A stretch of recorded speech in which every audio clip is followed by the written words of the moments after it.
Pada abad ke-14, Majapahit berada di puncak kejayaannya sebagai kerajaan maritim yang menguasai sebagian besar wilayah Asia Tenggara. Selain dikenal karena kekuatan armada lautnya, Majapahit juga menjadi salah satu pelopor teknologi persenjataan modern pada masanya. Salah satu inovasi penting mereka adalah senjata bernama cetbang.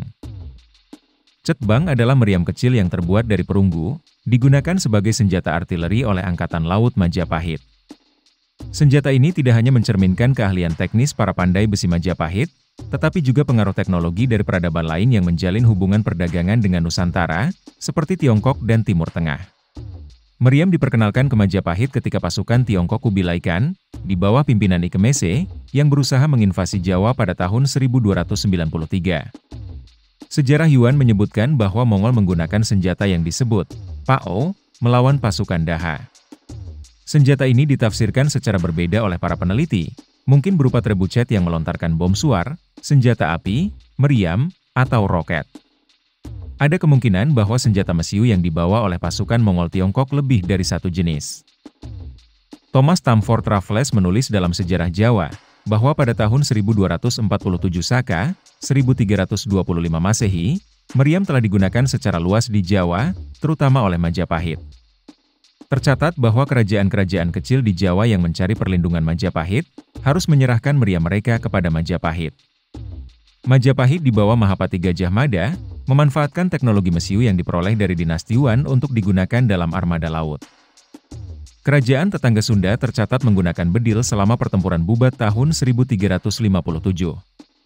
Kidung Sunda Pupuh II, bait 87 sampai dengan 95, menyebutkan bahwa orang Sunda memiliki juru modyaning bedil besar Ingbah Hitra, atau penembak dan operator meriam besar di kapal, di sungai dekat alun-alun Bubat.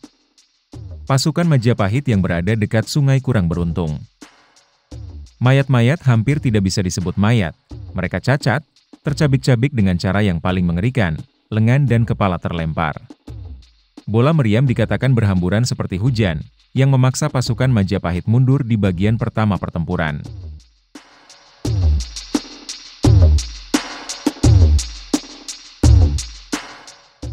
Mahuan, penerjemah Zheng He, mengunjungi Jawa pada tahun 1413 dan mencatat tentang adat istiadat setempat.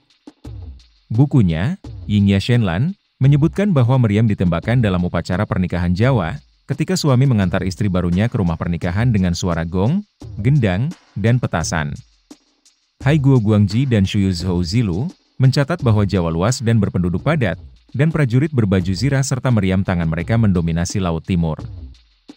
Ketika Portugis pertama kali datang ke Malaka, mereka menemukan koloni besar pedagang Jawa di bawah pemimpin mereka sendiri. Mereka sedang membuat meriam mereka sendiri, yang dianggap sama pentingnya dengan layar di kapal. Duarte Barbosa mencatat banyaknya senjata berbasis mesiu di Jawa sekitar tahun 1514. Orang Jawa dianggap sebagai ahli pembuat senjata dan penembak artileri yang baik. Senjata yang ditemukan di sana termasuk meriam 1 pon, senapan panjang, spingarde, arkebus, skiopi, meriam tangan, api Yunani, senapan, meriam, dan kembang api lainnya. Ketika Malaka jatuh ke tangan Portugis pada tahun 1511 Masehi, meriam putar yang diisi dari belakang, cetbang, dan meriam putar yang diisi dari depan, lela dan rentaka, ditemukan dan ditangkap oleh Portugis. Pada tahun 1513, armada Jawa yang dipimpin oleh Pati Unus, berlayar untuk menyerang Malaka Portugis dengan banyak artileri buatan Jawa, karena orang Jawa ahli dalam pengecoran dan peleburan, dan dalam semua pekerjaan besi, melebihi apa yang mereka miliki di India. De Barros dan Faria e Sousa menyebutkan bahwa dengan jatuhnya Malaka, 1511, Albuquerque merebut 3.000 dari 8.000 artileri. Di antaranya, 2.000 terbuat dari kuningan dan sisanya dari besi, dengan gaya berso Portugis. Semua artileri memiliki kereta meriam yang lengkap yang bahkan tidak dapat ditandingi oleh Portugal. Afonso de Albuquerque membandingkan pembuat senjata Malaka setingkat dengan pembuat senjata dari Jerman. Namun, dia tidak menyebutkan etnis pembuat senjata Malaka itu. Duarte Barbosa menyatakan bahwa pembuat arkebus Malaka adalah orang Jawa. Orang Jawa juga membuat meriam mereka sendiri di Malaka. Anthony Reid berpendapat bahwa orang Jawa menangani banyak pekerjaan produktif di Malaka sebelum 1511 dan di Patani pada abad ke-17. Sejarah Melayu menyebutkan bahwa pada tahun 1509, mereka tidak mengerti mengapa bola besi membunuh, menunjukkan bahwa mereka tidak terbiasa menggunakan senjata api dalam pertempuran, jika bukan dalam upacara. Sebagaimana tercatat dalam sejarah Melayu sebagai berikut.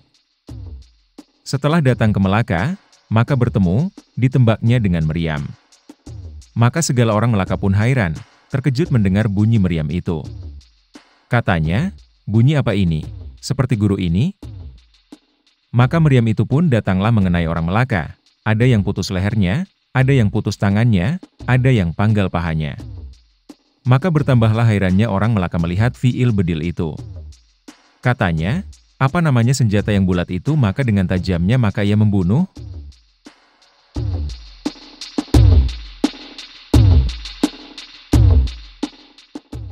Cetbang tidak hanya berfungsi sebagai alat perang, tetapi juga simbol kehebatan inovasi lokal yang mampu bersaing dengan teknologi dunia. Hingga saat ini, Cetbang menjadi salah satu warisan sejarah yang menunjukkan bahwa Nusantara pernah menjadi pusat peradaban maritim dan teknologi di Asia Tenggara.